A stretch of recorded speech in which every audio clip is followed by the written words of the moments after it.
now live on Facebook, on multiple Facebook pages.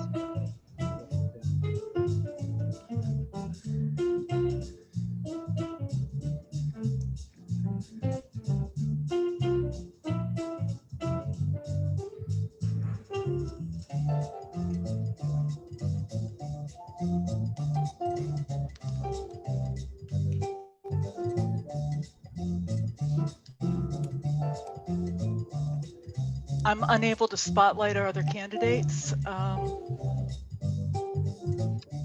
just got AFTAB on there. Okay.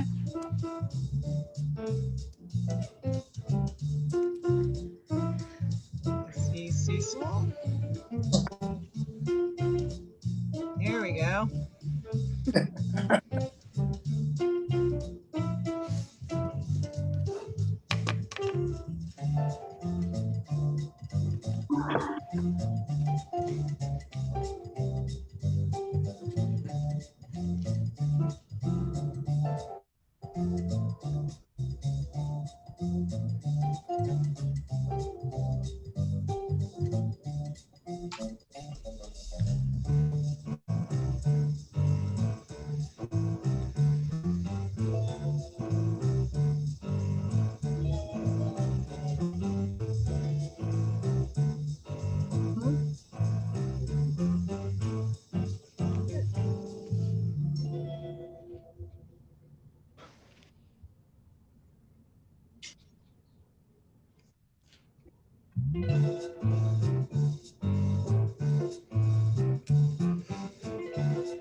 Are we ready to get started, Elizabeth?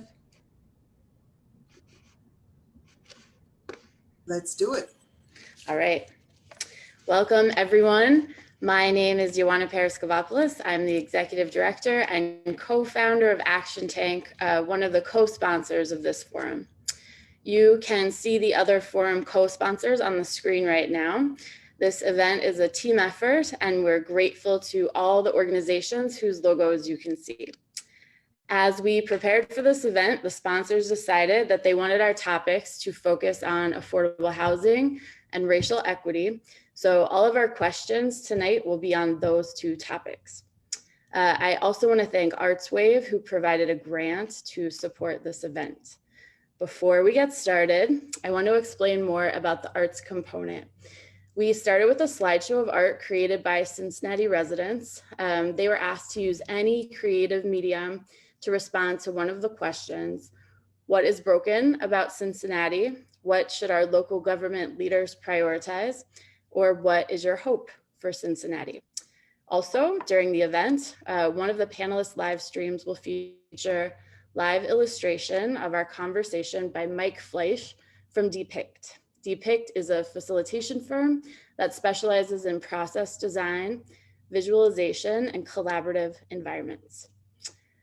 The two Mayoral primary winners will receive prints of Mike's work to remind them of our conversation this evening. I also have a note on the questions we're asking. The questions were submitted by audience members in advance of the forum. During the forum, feel free to ask questions using the Q&A function.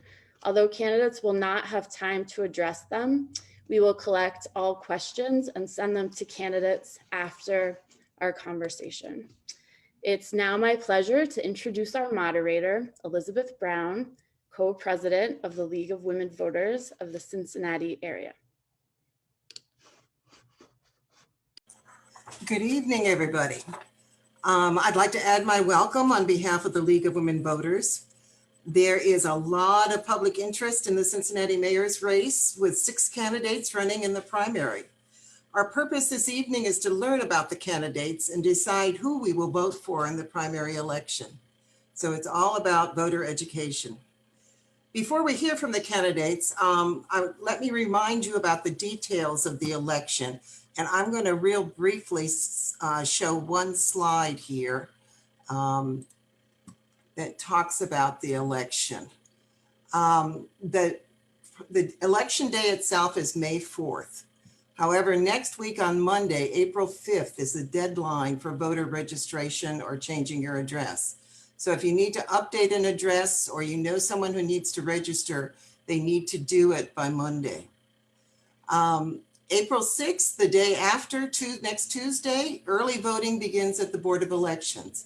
So for pretty much the month of April and the first couple days of May, folks can go down to the Norwood Board of Elections to cast their vote. So what's on the ballot in Cincinnati? We have the nonpartisan primary for mayor. That means it's nonpartisan, which means that when you go to vote, you won't be asked if you are a Republican or Democrat. Everyone votes on the same list of candidates. The 2 candidates receiving the highest number of votes will face each other in the November election to decide who will be Cincinnati's mayor for the next 4 years. For Cincinnati voters, there are also 3 charter amendments on the ballot. If you don't live in the city of Cincinnati, you may not have anything to vote for this time around. A couple of the smaller jurisdictions in Hamilton County have party primaries for council members, and a few have tax levy renewals, and some school districts have tax levies. The League of Women Voters has an online voter guide with objective information about the candidates and issues. It's called vote411.org, and you can go to that website. If you enter your address, you can see what, if anything, will be on your ballot. We're not printing the typical League of Women Voters voter guide, the newsprint version for the primary election, but we will have a good size one out for the November general election. So let's get started. I have questions for the candidates that were developed by the attendees, by the participants, and some from the sponsoring organizations. I will call on the candidates and give them a question and a time limit for answering. I remind the candidates that this is a forum for voters to decide who will get their vote. It's not a debate, so there won't be any back and forth, but all the candidates will have a time at the end for a closing comment, and they can at that time add anything they didn't get a chance to say earlier. We will start with each candidate having 3 minutes to give an introduction. We'll go alphabetically in doing it this first time up. Let me get rid of this screen so that we can see all the candidates. Welcome. Can the candidates see the timer up there, the blue sky timer in the small screen? Okay, that will give you your 3 minute and your countdown. So when you've got 30 seconds left, it will turn yellow. And then at the end, there'll be a little gong. And I will tell the candidates, I do have control over your mute buttons. So if you get carried away too much, we'll give you a little time to finish your thought or your sentence when the time's up. But if you get too carried away, I may need to mute you. So let's go ahead and get started. Correct me, please, if I don't get your names correctly. So let's start with go alphabetical. So we'll start with Mr. Begtrup and then Mr. Mann after that. So go ahead and unmute yourself and we'll start the timer. All right, thank you very much. Thank you to League of Women Voters. Thank you to Green Umbrella, to Action Tank. It's amazing to see this many organizations coming together to put this on. And I just really appreciate the engagement democracy. The mayoral primary doesn't always get this much attention. And so it's so great to have these candidates, my opponents, myself, out here speaking on the issues. My name's Gavi Begtrup. I'm running for mayor because I believe we can change the trajectory of Cincinnati. It's been a long year. As the father of 3 small kids with different schedules, public schools, Walnut just opened today for the first time. And then also as somebody who's run small businesses and owns small businesses, it's been a long, hard year. And my challenge has been, how has our government served the people? How has the City Hall made sure that we're taking care of the least among us? I was the board chair. I built the Donald and Marion Spencer Center. It's a magnet school in Walnut Hills. And it's a great example of what Cincinnati can do when we break down the barriers between us and just serve. It's a majority minority school. It's a 40% free and reduced lunch school. It looks like Cincinnati. But here's my example of what's wrong with City Hall. When the school opened, it didn't have a single crosswalk. So we had 7-year-olds walking to school. My daughter was in 4th grade, walking to school, and we requested, along with the community, for City Hall to give us a crosswalk. Pretty simple. And they ignored us. They ignored the community. They ignored the community council. And for 2 years, we got nothing. And then we get a form letter saying it's too expensive and it's not in the budget. Then in 2019, 8 CPS kids got hit by cars walking to school. Then all of a sudden, we had a crosswalk. We never heard from City Hall. Just a crosswalk appeared within weeks, which meant they could solve the problem. They just don't respond until it's emergent. And we saw that with the pandemic, and we see it now. Kids shouldn't have to die for City Hall to do the right thing. So I've been a leader. I've built companies here. I've brought tens of millions of dollars of investment to the city. I've created good, livable wages, good jobs with benefits. And I know what it takes to build opportunities. But I know you have to be intentional about it. I worked in Congress for 3 years. I was a policy advisor for Congresswoman Gabrielle Giffords. So I don't come from a politics background. I'm not a career politician. I think about policy and how when we make smart policy, we can change people's lives. There's a lot of issues in this city. They didn't start yesterday. We've had systemic racism. We've had systemic inequality. It's going to take smart policy and leadership to change them. I'm running the Only Clean campaign. I'm the only candidate who's not taking money from developers that have business in front of the city, because we have to restore trust in City Hall and end the corruption if we're going to get anything changed and move our city forward. Thanks for having me. Thank you. Mr. Mann?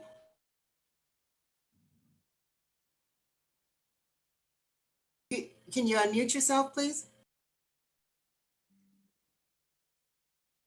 You didn't get to hear that my dog was awakened by the bell. So in any event, well, thank you very much for this opportunity. I appreciate it. And the groups that are involved are groups that I have tremendous respect for, the leadership of those groups. Many of them are people that I know and have worked with for a long, long time. I've returned to City Council. Some of you may know that I had a number of years previously on City Council. And after a 20-year break, decided in 2013 to return to public life if the voters would have me, and they did have me. And I think we've done a lot of good things in the last 8 years. We haven't solved all problems, but we've made a lot of progress, in my opinion. Last term, I was chair of the Neighborhoods Committee, and many of you know that I am totally committed to engagement with neighborhood groups. And I was very comforted when I returned to council at the strength of the neighborhood movement and how it had grown while I was gone. We have a number of ways that we support community councils and neighborhood groups, neighborhood support funds, which provide the basic budgets for neighborhood community councils, neighborhood business district support. The budget process includes neighborhood groups. Every community is asked to signal its budget priorities, and we try to respond to them as we are able. One of my priorities since I returned to council is restoring human services funding. We have a resolution that was actually adopted when I was mayor the first time. Bobby Stern was the author of it, that specified by resolution that 1.5% of the general fund money should go to human services each year. It's been a long time since that's occurred. And I'm happy to say that a couple of years ago, the ordinance that I authored requiring that was adopted. And this year it'll be at 1.14, 1.4, and next year it'll be at 1.5, returning finally to that goal that was adopted so long ago.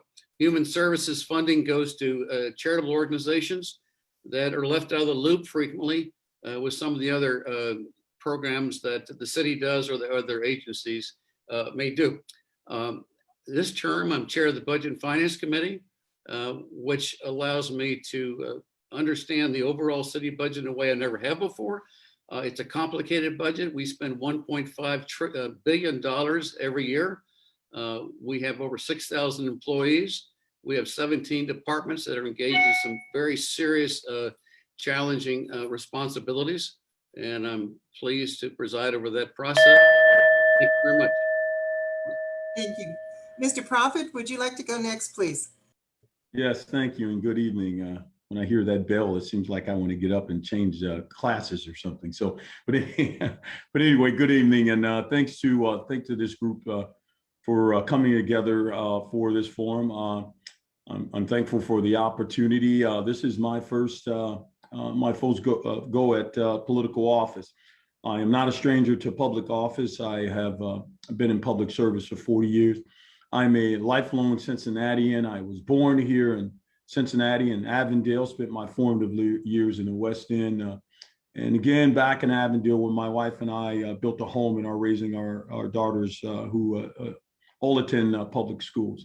I'm a graduate of Hughes High School, where I was educated here in Cincinnati, University of Cincinnati, undergraduate degree certifications from Cincinnati State and a master's degree from Xavier. I've served our city as a firefighter for 32 plus years, retiring as a district chief right around this time last year. Also served in our state and the National Guard in our country in the United States Army Reserves overseas during the Afghanistan and Iraq wars. Cincinnati is my home. I have a vested interest in its well-being, success, sustainability, and resilience. I decided to run right about this time back in the summer after COVID-19 and the social movement that evolved from the killings of Floyd and Taylor, because I thought that the city was in need of courageous, creative, and selfless leadership. I decided that that's what it would take to really rise to the challenge of all of these lingering and enduring challenges of diversity and equity that we needed as a city. And that's why I decided to run. The city, my hometown, the city that bore me, that reared me, educated me, and where I served. That's why I'm running for mayor. I know that I am not an insider on Cincinnati politics, which I see actually as an advantage. But I do have the core values of public service, of dedicated to selflessness, to doing what's right for the common good for our city. That's why I'm running. I hope that you will give an opportunity as I become to know the citizens of all of the different organizations. I've worked in every neighborhood, but I want to come to know all of these challenges that we face as a city. But to lead with my skill sets to become the next mayor of our beloved city. And I just hope you'll give me an opportunity to learn who I am. Thank you. Thank you. Mr. Purvel. So it was a pleasure following Mr. Prophet, and thank you everyone out there in Zoom world. Looks like almost 200 people watching and several more on Facebook. The format of these conversations is a reminder of where we still are with this pandemic. And that's a big part of what has inspired me to run for mayor. For a year now, every day, my wife has gotten up, said goodbye to our 18-month-old son, Bodhi, and she's gone to the front lines of this pandemic. She's a doctor at local hospitals, and she treats COVID patients every day. For my family and for families across our city, it's been a really challenging and unfortunately historic year. Historic because of COVID, the corruption in City Hall, and the unprecedented economic downturn. Look, our city is in a tough spot right now, but I am optimistic about the future because that's exactly when Cincinnati rises, when the deck is stacked against us. And right now, we need strong leadership in the mayor's office to come out swinging after COVID and accomplish what I know that we can. I'm running for mayor to lift up all of Cincinnati. I'm running to rebuild our economy after COVID, to make sure prosperity is shared in every single corner of the city. Our city is special and the future is bright, but this moment is critical to define the next decade for our city. We have to capture the momentum that we have, but we also have to be honest and say that the success of the last 10 years, it hasn't been felt in all 52 neighborhoods. So it's not enough to just grow, although we have to grow. We need to grow equitably. And we do that by prioritizing affordable housing and racial justice. And on that point, it's fitting we're having this series of debates the week of the Derek Chauvin trial for the murder of George Floyd. It's been incredibly difficult to watch, particularly the video of Mr. Floyd dying in front of our eyes, calling for his mother, calling out and pleading that he cannot breathe. One of the witnesses who testified just the other day is an 18-year-old girl who was just 17 when the murder happened. She was there. She taped it, and she's traumatized by it. She testified that when she looks at George Floyd, she sees her dad and her brothers. She also said that she has stayed up apologizing to George Floyd for not doing more. A child apologizing because of the guilt. She shouldn't have to feel that guilt that she didn't do more. Officer Chauvin is certainly to blame, but so is the system that is often set up to unjustly deny Black citizens their liberty and in some instances, their very lives. I've made racial justice and equity a priority in the clerk's office by taking on the Good Old Boys Network, ending patronage and nepotism, working with the National Bail Project to end cash bail, and reforming our justice system for the better. That's the kind of bold, dynamic leadership that I hope to bring to City Hall. Thank you so much. Thank you. Mr. Thomas, you'll need to unmute yourself. First of all, let me thank all of you for inviting all of us to this candidates forum. It's critical that you get to know your candidates. You know, I'm married. I've been married to my wife, Pam, for over 40 years. I'm a resident of North Avondale for probably 35 of those years. Well, 40. I've been there all the time. And I'm running simply because I'm the most experienced candidate. I'm not bragging or anything like that. I just know that what you do speaks for itself.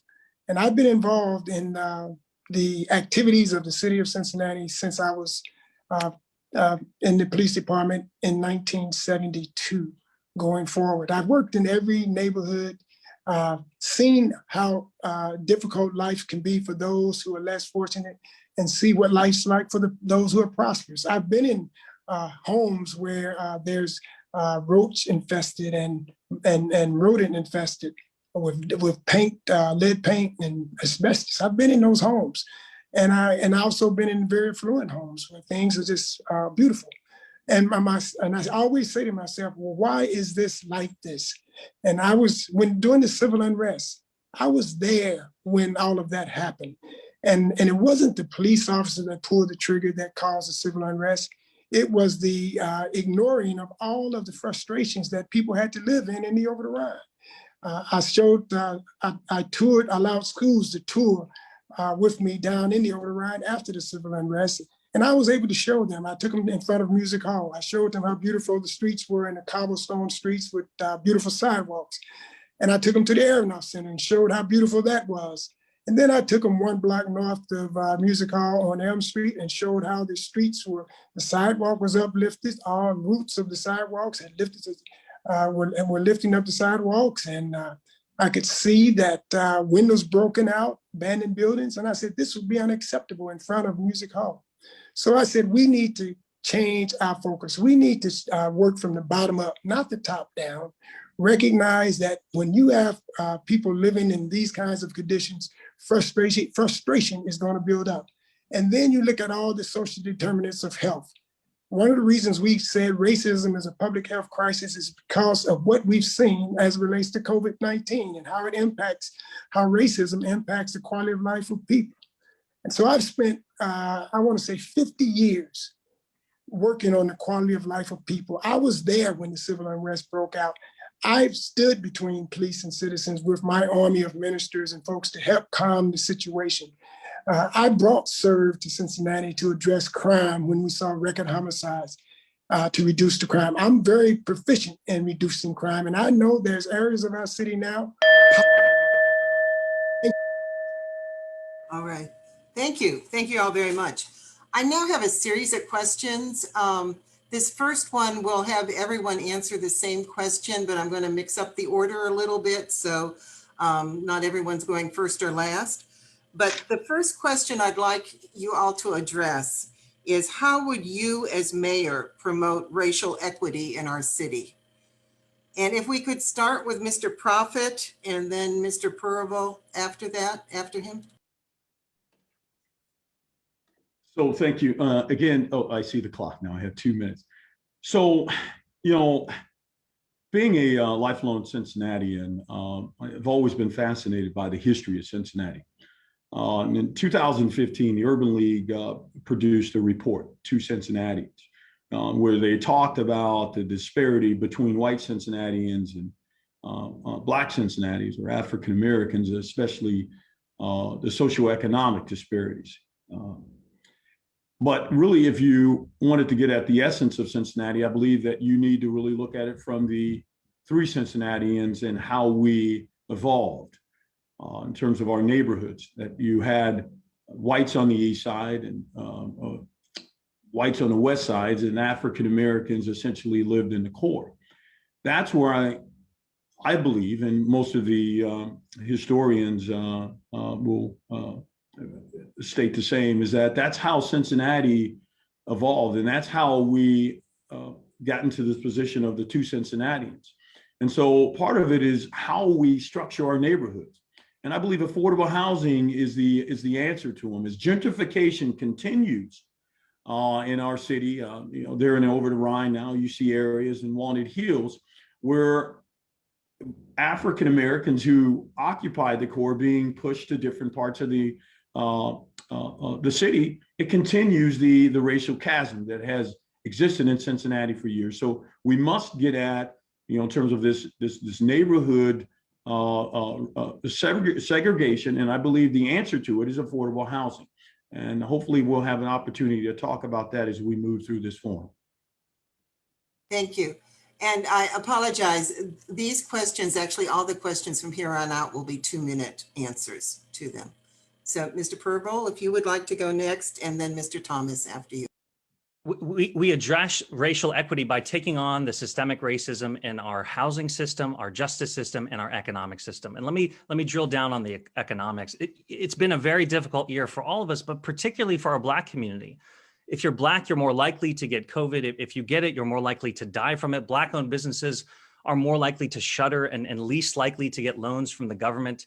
So I understand why our community is frustrated. And if I'm lucky enough to be mayor, my primary priority will be an aggressive economic recovery from COVID, and helping create Black wealth will be critical to that success.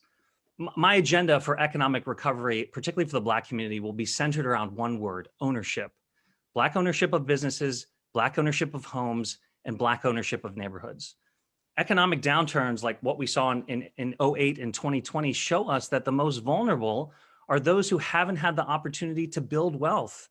We can start to fix that inequality through ownership. So here's how we do it. First, we make it easier, not harder, to open a small business.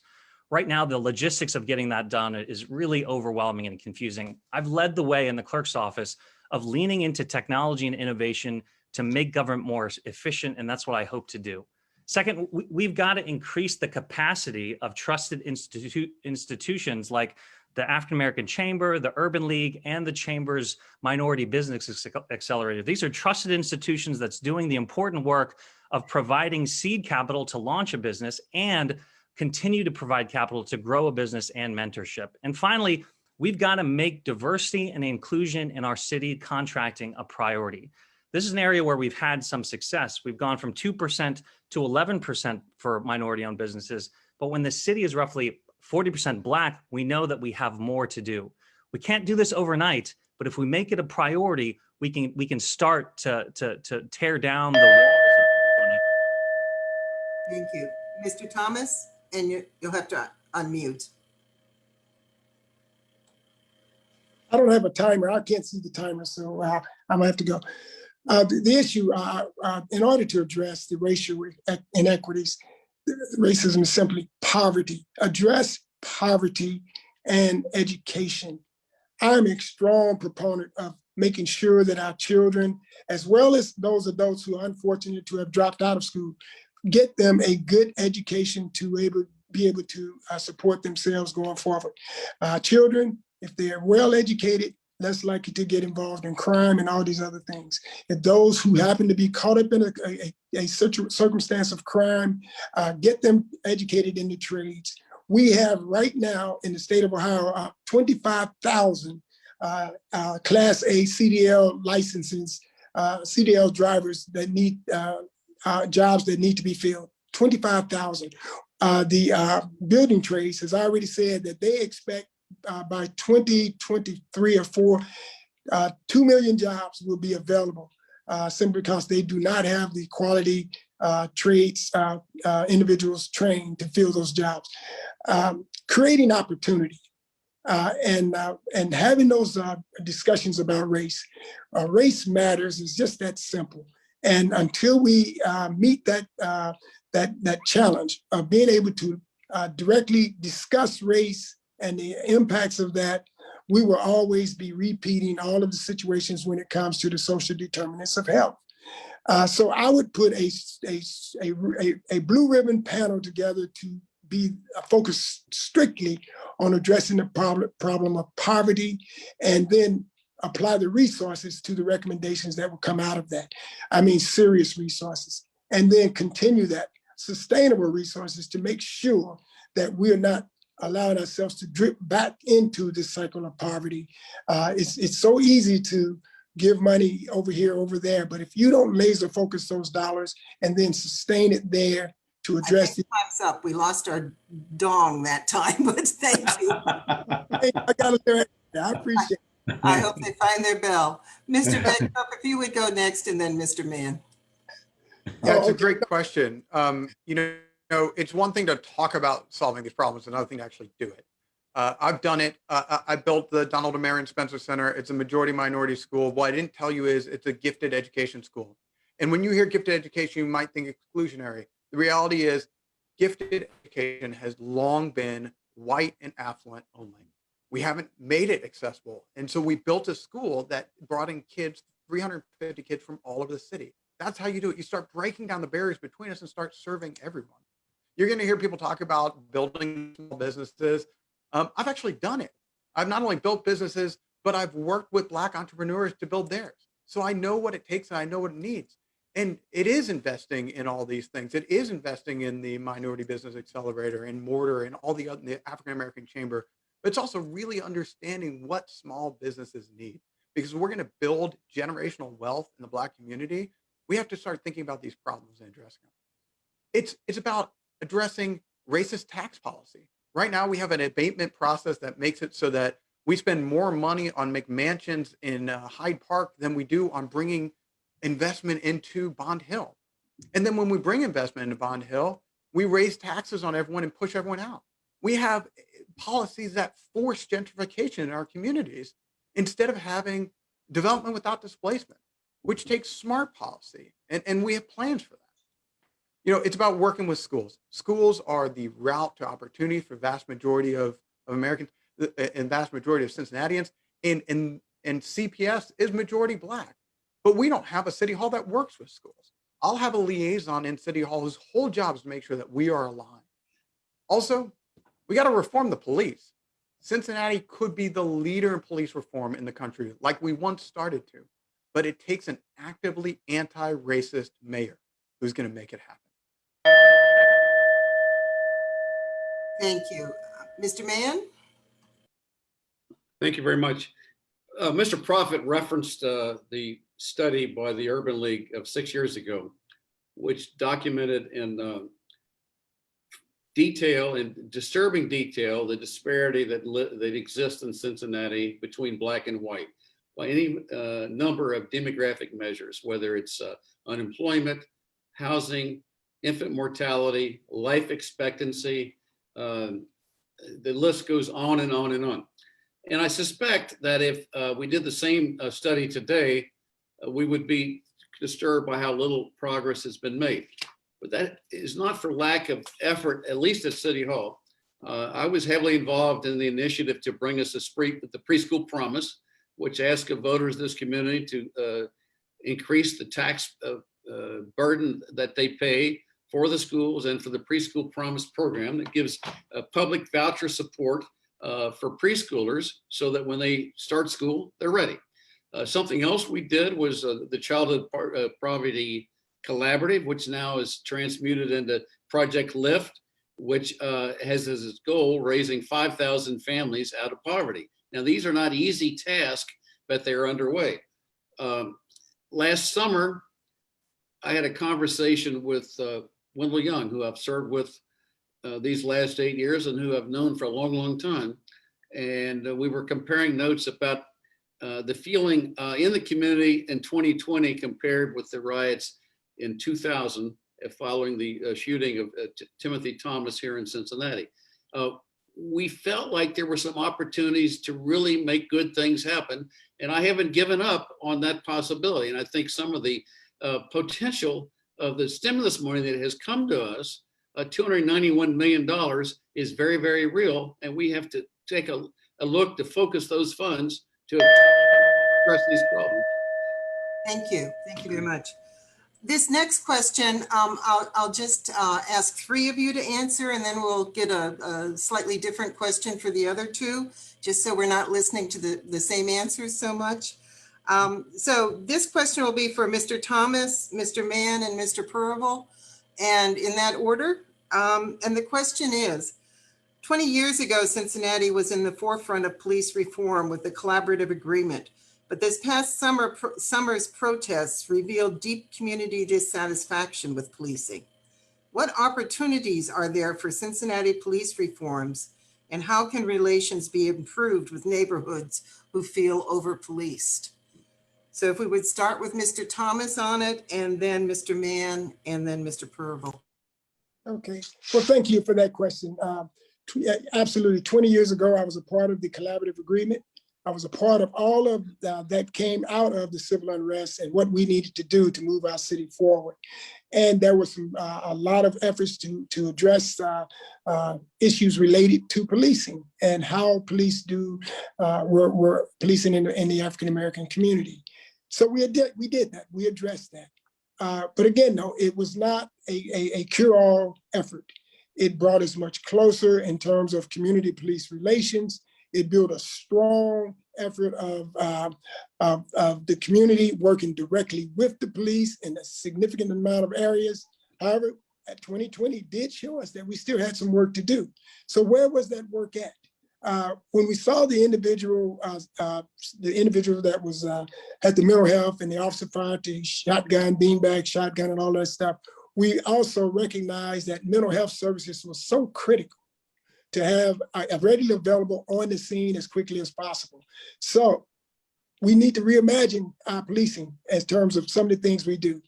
Take a lot of the areas that police are doing that may not be in the best of their interest. It may be in the best interest of someone else, whether it's social services or mental health services.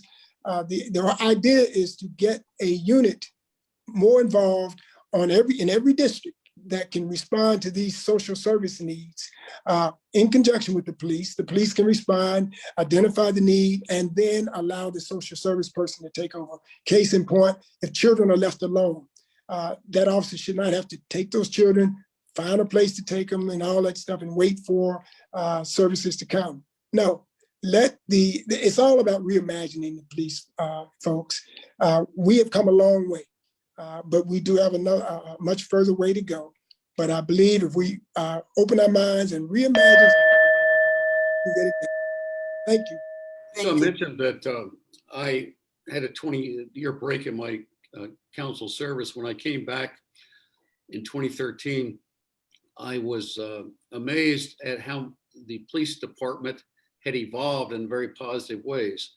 And in so many ways, because of the collaborative agreement, because of the hard work of many, many citizens and many, many police officers, our policing is much better than it was. That doesn't mean there's not room for improvement. That's why we've had a collaborative refresh. That's why even now we continue to engage with community leaders such as Iris Rowley, such as Damon Lynch III, and others who have ideas about the ways in which policing and the interaction between citizens and police officers can be improved and should be improved. But we shouldn't lose track of that. I cannot tell you how many officers last summer made a point of saying to me, you know, nobody here is saying it's okay that George Floyd was murdered. Chokeholds are prohibited in Cincinnati. So that's not our policing model. And those who want to criticize the police and police community relations often don't have any direct experience with the relationships that I see out in the community, out in the neighborhoods. Again, that's not to say there's not room for improvement. The chief has asked for funding of mental health teams for all 5 districts. We have funding for a couple of the districts. I'm sure this year, with additional funds that are available to us, we're going to expand that. And we all agree that if a police officer is not needed, it's a waste of a resource to send a police officer. The reality is that sometimes, despite the best efforts of our very improved 911 system, we don't know for sure what's needed until an officer responds. And if officers have the ability at that point to call on other resources, other capabilities, they'll welcome that and the community will welcome that. Thank you. Mr. Purvo? COVID has shown a light on the long-standing racial inequities in our society. And you only need to look at the names, Ahmaud Arbery, Breonna Taylor, George Floyd, and Timothy Thomas. The names seem to change every year, but the color never does.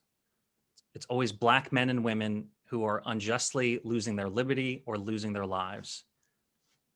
As mayor, I will continue to boldly reform and improve the police. And the great news is, as you've heard, that right here in Cincinnati, because of the landmark collaborative agreement, we have a framework to push us forward, a framework that's been reproduced all across the country in order to reform and improve the police so that every single neighborhood is safe. Though, we have to get back to the fundamentals of the collaborative agreement. Right now, the Citizen Complaint Authority is underfunded and understaffed. It can't live up to its charge of being an independent and outside organization that investigates and holds us accountable. We have to fully fund that organization. We also need to do what we know works, making sure police officers are members of the communities that they serve, engaging in policing and being visible. And finally, we need to make sure we're using our resources efficiently and intelligently by reforming our 911 process. Right now, 911 is only helpful if you're on fire or if your life is in danger. I think it's something like 20 to 25% of calls have nothing to do with police and fire. We have to take action on this by making sure police officers are only responding to issues they're trained for and where they can help. And when they're not, we need to send unarmed, specifically trained professionals. These are the ways I believe we will continue to reform our justice system. And this is not just important for our Black and brown communities. Justice is important for all of us. Thank you very much. Mr. Begtrup and Mr. Prophet, I have a slightly different police question that I'd like you to respond to. The police department accounts for 37% of the city budget. Some community members are asking the city to reduce and reallocate public safety spending. Would you support reallocating police funding, and why or why not? Mr. Begtrup, if you would go. Yeah, thanks for the question. Here's the issue. The police reform is a perfect example of one more time in which City Hall does nothing until somebody dies. We started reforming police, we made progress, and then when we no longer had to, we dropped the ball. And I believe Cincinnati can lead. We have a history of 200 years of leading on different things. We led in architecture, we led in arts and culture. We once had the best public transportation system in the world. And for a brief period, we had a model for police reform that the whole nation was looking at. And we need to get back to that. We need to not just be okay with, well, we'll put a little more money here. We need bold new ideas for completely reimagining police, which is why we need to take $1 million out of the $291 million that are coming in the stimulus plan and put that not towards more police, but into a fund that the police, those involved in the collaborative agreement, the Black United Front can use to catalyze change, to try new ideas. We need to be a city that has the most progressive police reform in the country, that is the shining city on a hill. And we can do that. I'm tired of people telling me that Cincinnati can't be a leader. I'm tired of people telling me that Cincinnati needs to be middling along. We can lead the country, but it takes leadership. So should we look at the police budget? Of course we should look at the police budget. We need to look at everything in the budget. The first thing I will do as mayor is look at both sides of the ledger, look at everywhere that we are spending money and everywhere we think money's coming in, because we have a huge problem in our city and in our finances that $291 million will help, but not solve. But the big issue is we need to lead, and we need to have a vision for not only the safest Cincinnati, but a Cincinnati that has the best police community. Mr. Prophet? Short answer is I don't know. So when I retired, another firefighter and I, we started a nonprofit called Public Medical, where we seek to transform public safety. I spent many years on the fire department, retiring as a district chief. I was one of the positions I had was the paramedic commander, and we put in efforts to try to change outcomes, try into more positive health outcomes, especially those disparities that we constantly face. There is greater opportunity for the police department, the fire department, and community health. If you put the police department, the fire department, and the health department together, that's more than 70% of the city budget, and it should be operating at maximum capacity and efficiency. And so at Public Medical, what we use, it was one of our tenets, our core values, is data analytics, is that we have to get the information. And that's why I said I don't know, because we need to get the information, look at each of those incidents that we respond to. Preliminary evidence suggests that most of those runs that police, fire make are medical based, whether it's from drug addiction, mental health, domestic violence, all of which are medical related. And so we must start with the analytics, unpeeling that, and it must be done by the folks that are qualified. You're not saying that the police and fire department can't do it. Well, they should be at the table, but we must bring some objective viewpoints and use some of these, use the two premier institutions we have here in Cincinnati, University of Cincinnati, where I have an undergraduate, as well as Xavier, where I have a master's. Bring those people together at the table so we can really get at how to best structure our forces to achieve the outcomes that we see. Thank you. Thank you very much, all of you. This next question, if we could have answers from, in this order, Mr. Mann, Mr. Thomas, and then Mr. Prophet. And the question is, what will you do as mayor to ensure that longtime Cincinnati residents can afford to stay in the city as property values and rents increase? So if we could start with Mr. Mann. Sure, thank you. That's a great question, and it's one that we're all struggling with. Interestingly, today Council passed a resolution reducing our operating levy on the property of Cincinnatians by 20%. This is a phenomenal achievement. For a house of worth $100,000, it's $100 per year, which is real money. That doesn't mean that as property values go up, we don't have this problem. And Vice Mayor Smitherman chaired a committee with some citizens that looked for a long time at ways to achieve equity and fairness for legacy owners. And the reality is that we need relief at the state level to allow folks who have lived in their homes, lived in their neighborhoods a long time, to be given a freeze on appreciation of their property. We can't do it locally. And I think the next mayor should pursue that legislative request with the legislature. Now, there are all sorts of issues about whether it would depend on the composition of the legislature, whether there's any hope that that could come through. Understand, though, that the city's part of the property tax is relatively small, and most of the property tax that we don't control goes to the schools, goes to the countywide levies, the parks, the children's levy, health levy, and so forth. Where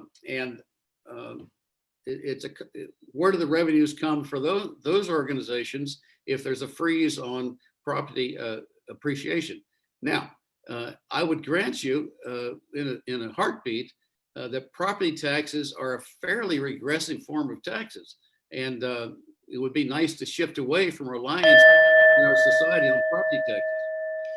Thank you. Mr. Thomas? Thank you. Given the makeup of our state legislature at the point in time we have now, I've tried, and several of my other members have tried to address this problem from a state level, but it's fallen on deaf ears. So we have to try to do what we can locally.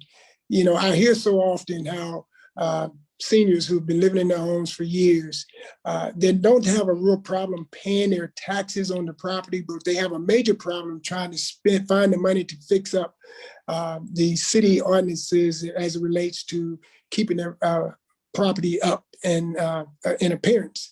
And I said, and so what they do is they decide, well, I just can't afford to put a new roof on right now, or I can't put the gutters on, whatever the case may be. I don't have the $8,000, $9,000, $10,000 to do it.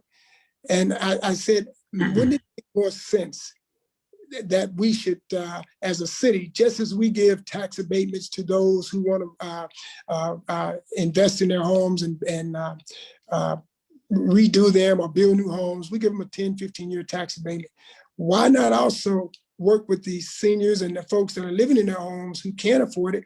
Let's find a way to give them a forgivable loan to fix their properties up so that they can stay in them. And as I said before, it's not that they can't pay the taxes. They just cannot afford all of these upkeeps. And so moving forward, I would immediately begin to have this kind of discussion with the law department and all of other entities involved. In other words, have an interested parties meeting to talk about how we can keep our residents in their homes who've been here and help them to bring their homes up to a standard. That way, if they wanted to sell their home, or if someone wanted to invest in it, then it's up to that senior to say, well, my home now, I've got this, it's just fixed up. I'm not interested. And that way they can walk away from these letters. Thank you. Mr. Prophet? Yes, you know, that is a very good question. I've been attending some meetings with some folks in Madisonville who are concerned about this very issue.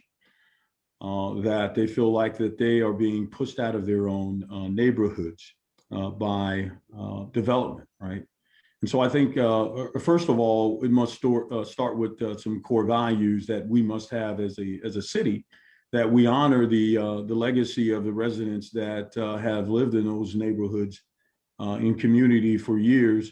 At the same time, welcoming new residents or neighbors, right? And so I don't think those folks out in Madisonville are against development, but when you come in and housing prices start going up, you can't afford affordable housing in your own neighborhood. Predatory lending, I heard one of the residents say is another problem.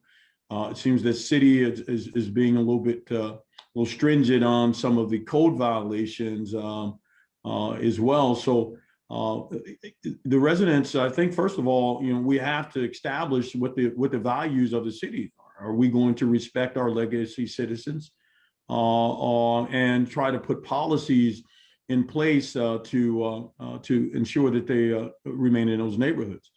Again, I don't know what the answers are, but I tell you the answers are in this, but it probably will start with a professional city manager, which we haven't had for the last 3. And so these are answers that are going to have to be answered, you know, by listening, but also having the qualified professionals in position. As the mayor, I'm going to be the person who sets the policy agenda, but I'm going to listen to the professionals. Okay. Thank you very much. So Mr. Begtrup and Mr. Purgle, how about this question, starting with Mr. Begtrup? What city policies and practices would you support to make it easier to develop or preserve affordable housing in the city? So we're looking at what city policies and practices would you support? It's a great question. To me, as somebody who's built a school, as somebody who's built businesses, I always think it starts with housing. When a family has access to affordable housing, their kids grow up in a more stable home. When the kids grow up in a more stable home, they do better in school. I've seen it at the Spencer Center. And then when they do better in school, they do better in the workplace and they can demand a higher wage. And we break the cycle of poverty. And then I can hire them. So I always push whenever I get pushback from, conservatives or the business community. I say, look, affordable housing to me is pro-business. It's how we're going to get people breaking the cycle of poverty, because it all starts with, if you don't have a roof over your head, you can't get a job. So here's what it starts with. It starts with funding the Affordable Housing Trust Fund. So City Hall created it. It's a good idea. And it's really nice, because what it does is it says, look, if you're going to do development and we want you to do affordable housing, it costs you money to do that. Let's kick in some money because it's good public policy. But then they never put any money in it and never used it, which is why we're in this challenge we're in today. And I'm sure we're going to talk about that in a minute. So it starts with funding Affordable Housing Trust Fund. It also comes to setting a fair playing field for developers. Because right now, we wait until the projects are almost done and then we start making demands. That doesn't work. We need values that are set for affordable housing, where we say, look, if you're going to do development and we're going to give you tax incentives or other incentives from the city, they need to be tied to the community. They need to be tied to affordable housing. There needs to be offsets to make sure that we're doing that. But there's one more thing. Affordable housing isn't affordable if you don't have access to jobs, if you don't have mobility and public transportation, if you don't have grocery stores. And so we need to be thinking about a bigger system than just affordable housing. We need to be talking about how we invest in people so they can afford to live. Mr. Purvel? People are truly suffering because of a lack of affordable housing in the city. I see it every single day in the courthouse at eviction court, because on the front end, we don't have a comprehensive strategy for low income and affordable housing. On the back end in eviction court, the result is every day people are getting evicted because their wages are not rising at the same level that rents are going up. Single mothers being kicked to the curb in a pandemic with their children and their things.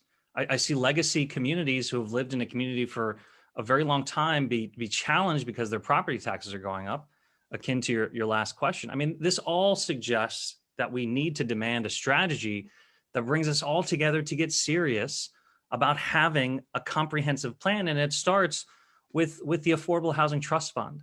I believe we have to leverage city dollars to incentivize and inspire our partners, our local universities, our local companies, our local banks who already have community development funds, incentivize and leverage them with city dollars to invest in our trust fund. But most importantly, we've got to be a partner with the federal government to raise the resources necessary. As mayor, I'll put Cincinnati in the best position possible to get federal grants.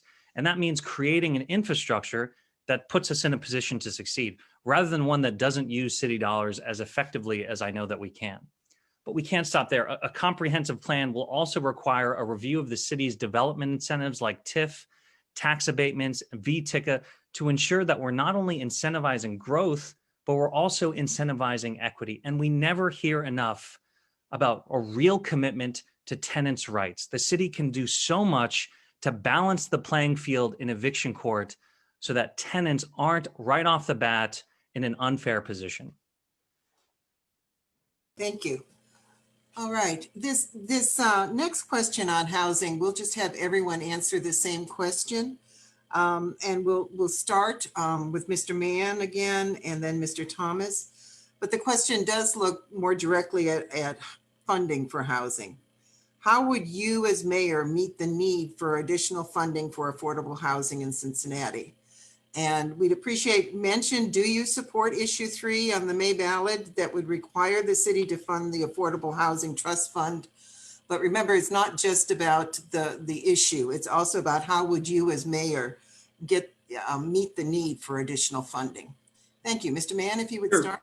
Let me deal with issue 3 first. I do not support it in its present form. It does not identify a source of revenues. It just says take $50 million a year, put it in affordable housing, and you decide where the money comes from.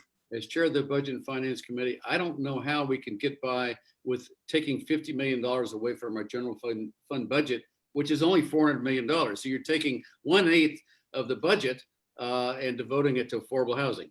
Number one. Number two, there's this board that is given amazing authority to act, not appointed by city council, except technically, but the members of the board are selected by various organizations. Council is obliged to appoint the board, and then the board makes all the decisions, including approving contracts, which the city manager is required to sign it. It is an amazing delegation of authority by a board that's not accountable. I think it would lead to a lot of problems, and I hope people will take the time to take a look at it. And it's not to say we don't need to have policies on affordable housing. And in fact, I was reviewing what we've done in recent years. You would think from some of the conversation that we do nothing, but we've spent city dollars that we have available. We've leveraged them with things like low-income housing tax credits, new market tax credits, Section 108 money, which is a federal program, home money, CDBG dollars. And we've been producing, on the average, somewhere between 350 to 400 units of affordable housing for the last 6 years. Now, that may not sound like much given the need, but it is impressive and it shouldn't be discounted. I was the author of the legislation creating the Affordable Housing Trust Fund. I found some sources of revenues for it. It's not nearly as large as I would like to have. Issue 3, I think, is not the way to go. Thank you. Mr. Thomas? Thank you. Well, first of all, I do support the fact that we do need affordable housing. That's a critical issue. I don't support the methodology that is being used by the amendment to do that. Obviously, it would devastate the city's economy and cause significant layoffs and things of that nature. However, there are other means by which we can do what we're attempting to accomplish. In order to put ourselves on a pathway to consistently bring in affordable housing on a yearly basis, we need a consistent, sustainable source of revenue. What we give 1.5% of the city's budget for social services. We can use that same methodology and dedicate a percentage of our budget, whatever that number may look like, of our total budget, a percentage to dedicated funding for the Housing Trust Fund. Add that along with what the state provides, as well as what the federal government provides. I think it would set us on a pathway to doing what we need to do. Again, though, I'm not an expert on it, but I would, as a mayor, bring the best and the brightest to the table. There's nothing new under the sun. There are best practices around the country.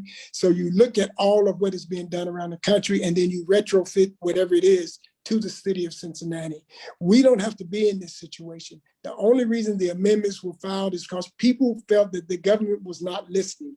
So the act next was to bring an amendment to the ballot. That's the American way. That's our democracy. However, we didn't have to get there. David Mann has already said, yeah, they have a pathway, but it's not enough. I think that if we think outside of the box, we could probably get it done. So that's what I would do, is make sure that we have a dedicated source of funding for the trust fund. Thank you. Thank you. Next, if Mr. Prophet, and then after him, Mr. Begtrup. Mr. Prophet, if you'd like to respond. Yeah, sure. So I think the answer to the question is leadership, right? We're at this place, this moment in time, and this is one of the primary reasons that I decided to run for mayor, because of the lack of creative, courageous, and selfless leadership. We've been dealing with affordable housing crisis for decades, right? And so this is something that just didn't happen overnight. This has been systemic, right? And so our city leaders would have us believe that they've been actually getting at this crisis in a meaningful way. Now I've served overseas in a combat zone as the deputy director of plans for United States Army Central. We set outcomes, goals, and what we wanted to look like when it was all said and done. And the generals tasked us to come together, working groups to establish those outcomes, those goals, right? Now, when the city leaders failed to address affordable housing, then citizens came up and they took it upon themselves to come up with legislation or come up with a challenge or charter amendment to be placed on the ballot to be voted by the citizens. Over 9,500 of them. You got to admire that. And so the answer to, or the question to whether I support issue 3, I said yes, because it is the best chance in decades that we can get at it in a meaningful way, the affordable housing crisis that has plagued us. I'm a product of affordable housing. And so if you want our children to have an opportunity to flourish, that's what it's going to take. That's what's going to deal with their equity, the racial issues that we have. We have to deal with the crisis of affordable housing, and it's going to take leadership. Mr. Bigchup? Yeah, as I've said, affordable housing is where it all starts. If you don't have a roof over your head, you can't participate in our economy. And here's the issue. City Hall hasn't solved it. And as usual, City Hall waits until there's an emergency and then jumps up and down and says every solution is bad. When this amendment came out, you saw these candidates jump up immediately and say, I support affordable housing, but I'm against the charter amendment. I'm against the charter amendment, instead of saying, how could we fix it? In fact, council went out of its way to try and sink it by writing bad language, which, got struck down by the Supreme Court. So here we are. And instead of creating problems, why don't we solve them? If I were mayor today, we wouldn't have this amendment because we would have already addressed this before it became an emergency. What I said when this came out, and go check out my Twitter at Gavi Begtrup, there's a video when this charter amendment came out. I said, when 9,500 people speak up in Cincinnati, that's 19 times as many as needed to sign any of these petitions to get on the ballot for mayor. When 9,500 people speak up and say it's time to solve something, by God, it's time to do something about it. So here's what I think we should do. The way we solved the preschool promise was that we got together with the big institutions in our city. We got community together. We got the big companies in. We got the philanthropic community in. And we said, how do we create a sustainable solution to this problem? We now have $291 million coming to the city. We should use that money to create a fund to catalyze funding affordable housing and do more than just spend the money today, but create a revolving fund, create these financial institutions that will lead to an evergreen solution to affordable housing.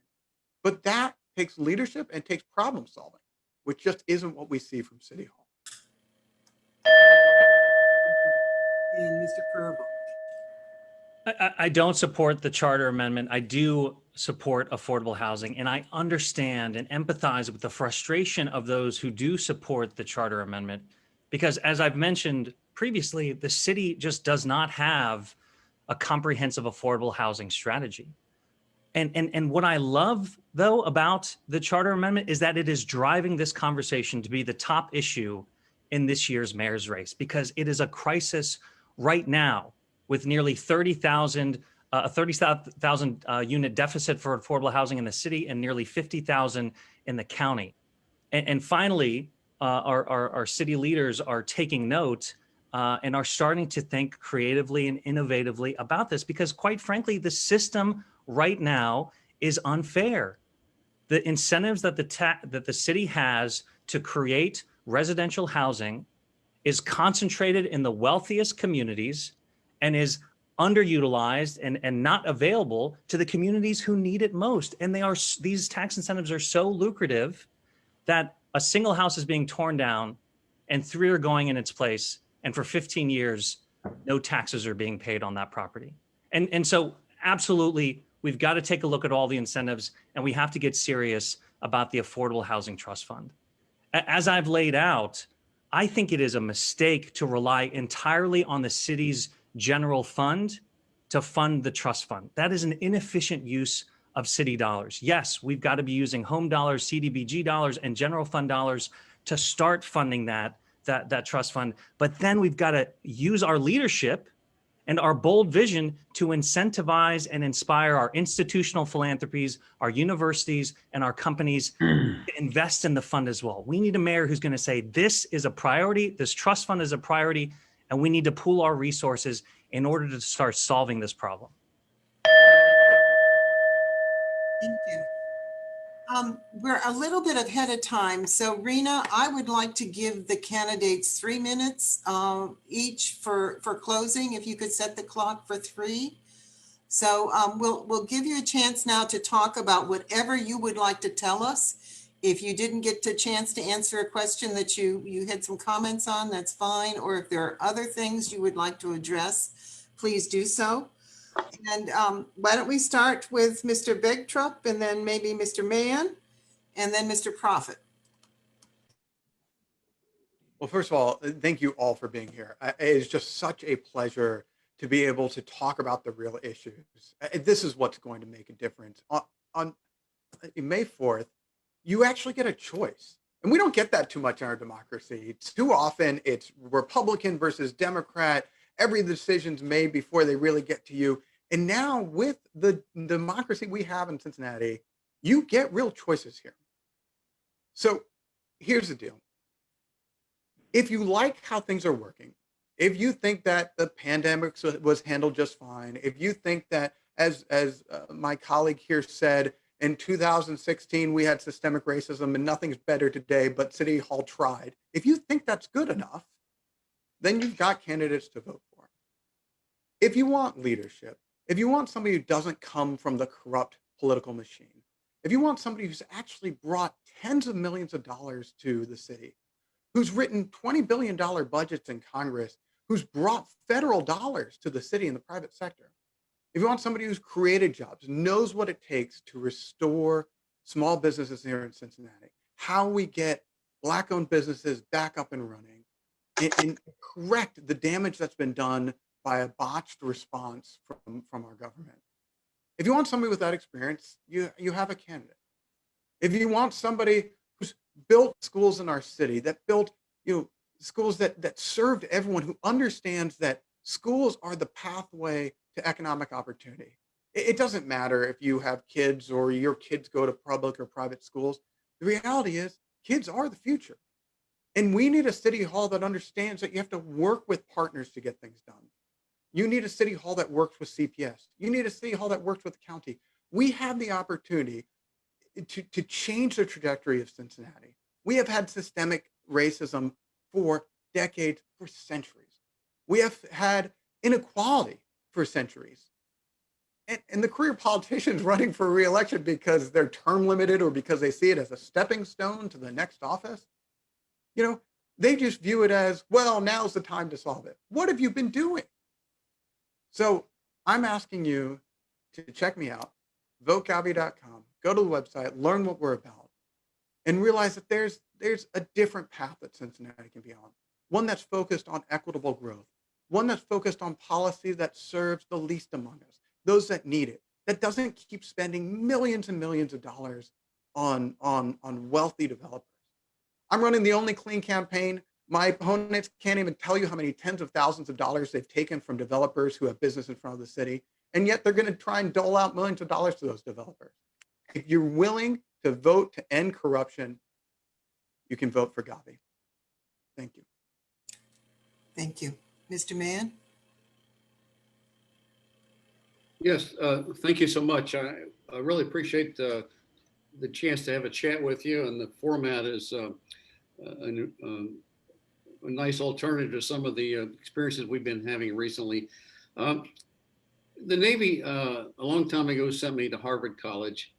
And in exchange, I gave the Navy 4 years of service to my country, which turned out to be, in some ways, the best years of my life. It happened to include service off Cuba during the Cuban Missile Crisis. Then I went back to Harvard Law School and came back to my home community. My wife and I are from Northern Kentucky originally. We've lived in Cincinnati ever since I came back. And I got deeply involved in law. And one of the first things I did was spend some time working with a small community group in Pendleton that was trying to operate a grocery store. I was sent there by the head of the Urban League, and it was my first experience with the exciting fabric of our community.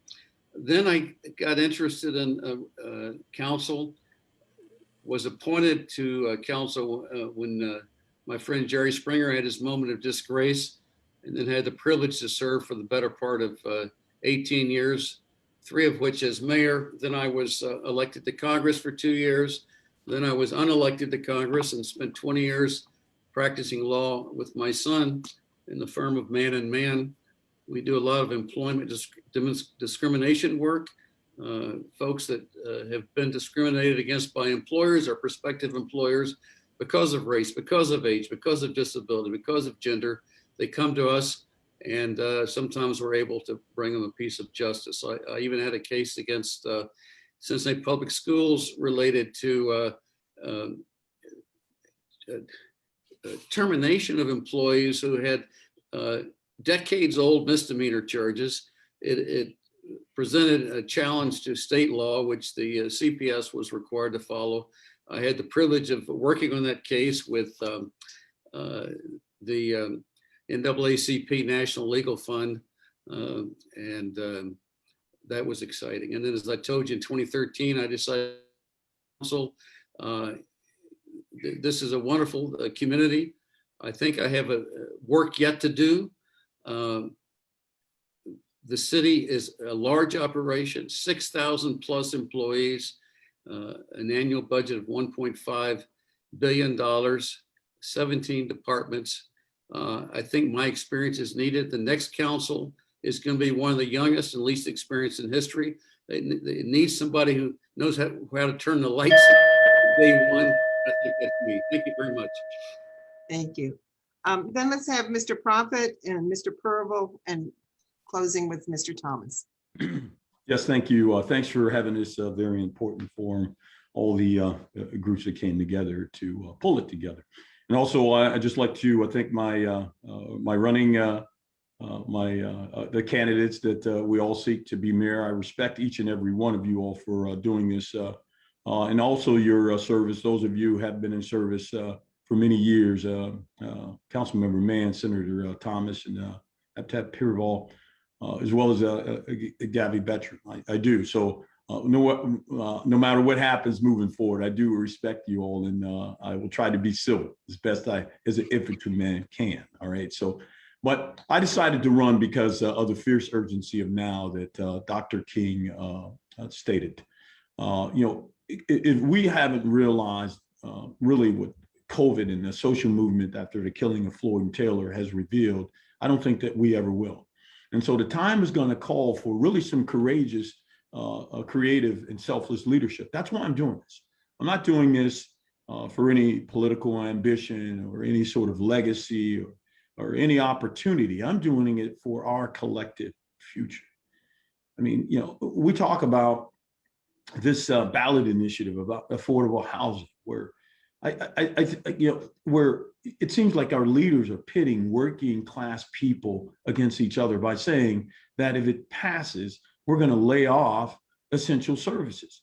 That's just not true. There's an opportunity to come with funding. There's scores and scores of cities that have trust funds that have different funding mechanisms that they use. We don't have to do it out of the general fund. By saying that, it's just not true, but it's causing this wedge and this chasm between working class people. And so that's why we need a new selfless type of leadership that really gets at improving the lives of our citizens. And I'm from affordable housing. I grew up in a community in the West End called Park Town. It was the gem of the West End, where I lived next door to a father who was a breadwinner. He worked in a post office, a good middle-class job. But if I went a couple of rows up, I would find a doctor and a lawyer, right? We're all living in this community in the West End that what folks believe was a progressive community. In fact, it was. I know many of the people that I grew up with today are very successful in life, but they started. My mom was a waitress waiting tables. My parents were divorced. My father supported us with child support, but my mother, in one of the lowest jobs in the service industry you can have as a waitress, waiting tables.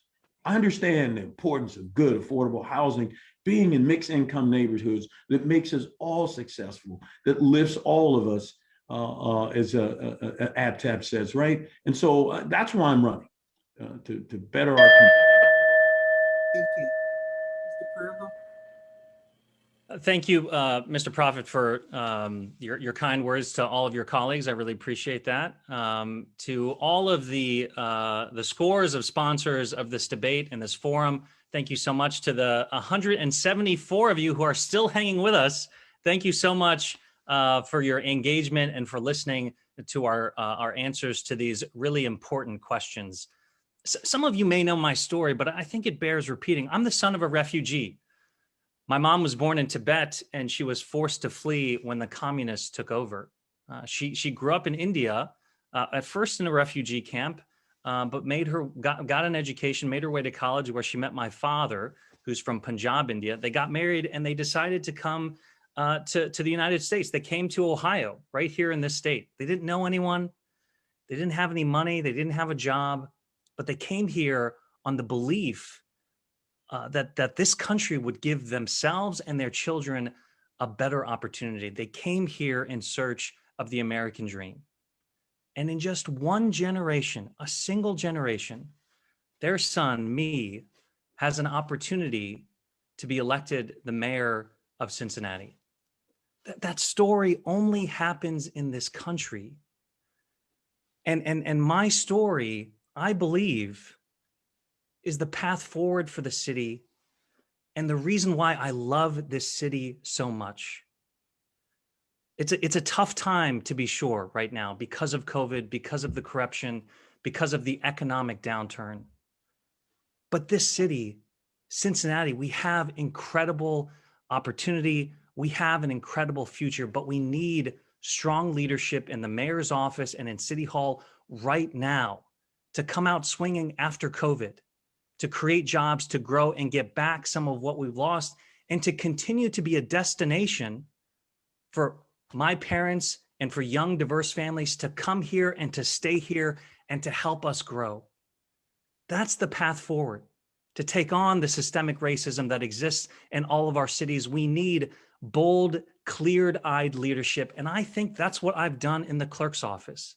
The first Democrat in 100 years to be elected to that position. On my very first day, I started reforming the office by getting rid of the nepotism and the patronage that prevented so many Black and brown applicants from getting jobs in the courthouse. But we didn't stop there. We made justice reform and racial equity a priority by launching a nationally recognized help center that is helping people stay in their homes and avoid eviction during a pandemic. I lifted 71 of my employees out of poverty by providing a living wage and comprehensive paid family leave. I believe that's the kind of bold leadership that we need in City Hall right now. Thank you so much. Thank you. Mr. Thomas, please. Thank you all for allowing me to continue this conversation. I'm proud to be a resident of the city of Cincinnati. You know, I've been a servant leader for 49 years. In 2022, it will be 50 years that I've been serving the city of Cincinnati. And one of the areas that always pops up every now and then is a lack of trust in our government from the people. We have that situation right now, and it's time to begin to rebuild that trust. That would be my first order of business, is to assure the people that they have someone in office who's honest, who has integrity, who the community can trust, and who operates under transparency. That is critical in order for us to move forward. Now, as we move forward, we have to make sure that we understand that in order to get the work done, it can't just be done by the city of Cincinnati and its government. It has to be a public-private partnership. That's how we get things done.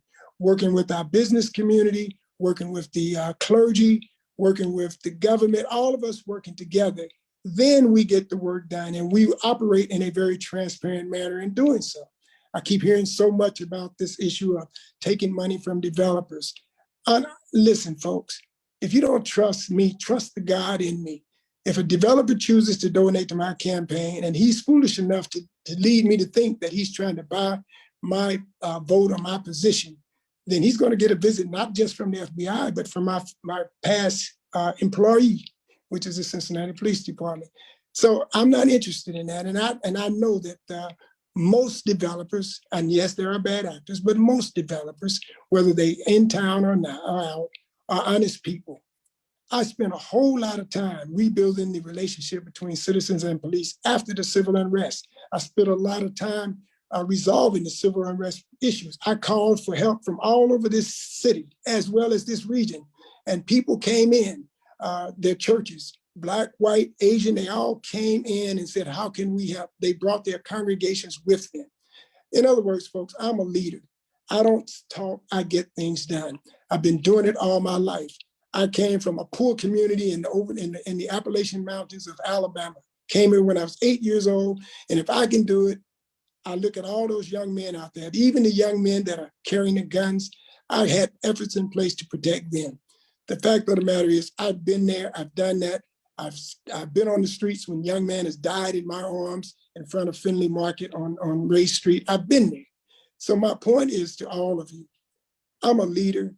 I know what needs to be done with the city of Cincinnati, and I know it takes all of us, not one, not the other, but all of us, and we can get it done.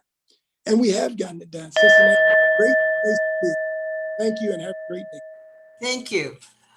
We had a number of good questions in the Q&A section that some of the attendees provided us. We don't have time to have people answer them directly, but we will be emailing them out to the candidates. And if you choose to, you can respond directly to some of the folks. We'll provide email addresses if you'd like to do that. I'll also remind people that on the League of Women Voters vote411.org site, that we have asked the candidates other questions and they have responded in writing, and that will be up and available for voters to take a look at. And if they still need some help in deciding who will get their vote. I want to thank all the candidates. Thank you for joining us this evening, and also thank you for stepping forward to run for office and for giving the residents of Cincinnati a choice. We really appreciate it, and we really look forward to folks voting and to seeing who the top two finalists are that we will hear more from over the summer. And now I'd like to turn it over to Beth Sullenbarger, who is the president of the Women's City Club, one of the other sponsors of our event. Well, thank you, Elizabeth Brown, for doing such a marvelous job of moderating tonight. As president of Women's City Club, I would like to add my thanks to all the candidates for participating tonight and sharing their positions on the vital topics of affordable housing and racial equity. And we are really lucky to have so many candidates who wish to serve and for us to choose from. Thank you to all the organizers, especially Action Tank and the League of Women Voters, and to all 15 sponsoring organizations for joining us and getting such a big audience tonight. A copy of the artwork and a recording of this program will be posted a week from tonight. And you can get that by checking back by email or Facebook through Action Tank. Women's City Club has some other great events coming up that you might enjoy. On Tuesday, April 28th at 6:30, Women's City Club and the Cincinnati Association will present Insights and Innovations, City, County, and Suburban Policing, featuring Hamilton County Sheriff Charmaine McGuffey, Cincinnati Police Chief Elliot Isaacs, and Raquel Howard Smith, the Executive Director of the Urban League Center for Social Justice. On Monday, May 10th, Women's City Club will present a conversation with Gabe Davis, the Director of the Cincinnati Citizens Complaint Authority, about the reinvigoration of that body, which is so essential to policing reform. If you're not a Women's City Club member, you can join and find out how to register for these events on our website. And I would just like to leave you with a reminder to vote on May 4th. Thank you so much. Thank you. Thanks for having us. Great forum. Thank you so much.